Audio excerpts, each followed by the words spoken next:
സ്നേഹത്തിന്റെ വിലയറിയുന്നവൻ ഒരിക്കലും മറ്റൊരു പെണ്ണിനെയും ആണിനെയും പ്രേമിക്കൂല.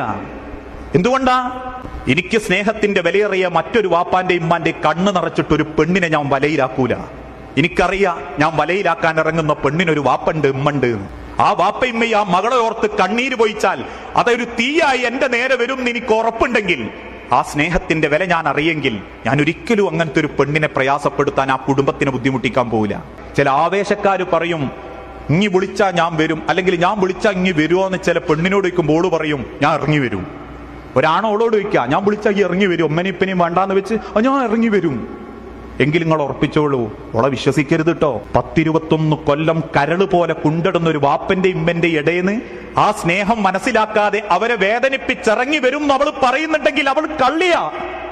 അവൾക്ക് സ്നേഹത്തിന്റെ വിലയറിയാൻ പറ്റിയിട്ടില്ല. അതേപോലെ തന്നെ ഒരാണെന്നോട് പറയാ, ഞാൻ എന്നെ വിളിക്കും എന്നവൻ വാശി പിടിക്കുന്നുണ്ടെങ്കിൽ, ഇനി ഇറങ്ങി വരണം എന്നവൻ പറയുന്നുണ്ടെങ്കിൽ, പെൺമക്കളെ ഉറപ്പിച്ചോൻ കള്ളനാ. 21 കൊല്ലം പ്രാണനെ പോലെ കൊണ്ടിടുന്ന ഒരു വാപ്പാന്റെ അമ്മാന്റെ അടുത്തുനിന്ന് കരള് പോലെ പറച്ചെറിച്ചു കൊണ്ടുപോകാൻ ഓന്റെ മനസ്സ് പാകപ്പെട്ടിട്ടുണ്ടെങ്കിൽ ഓന് വേണ്ടത് സ്നേഹമല്ല, സ്നേഹമായിരുന്നെങ്കിൽ സ്നേഹത്തിന്റെ വിലയറിയുന്ന അവൻ ഒരിക്കലും ഒരു വാപ്പാന്റെ ഉമ്മാന്റെ മുൻപിന്ന് കരളിന്ന് ഒരു പെണ്ണിനെ പറിച്ചുകൊണ്ടുവരാൻ മുന്നിട്ടിറങ്ങൂല.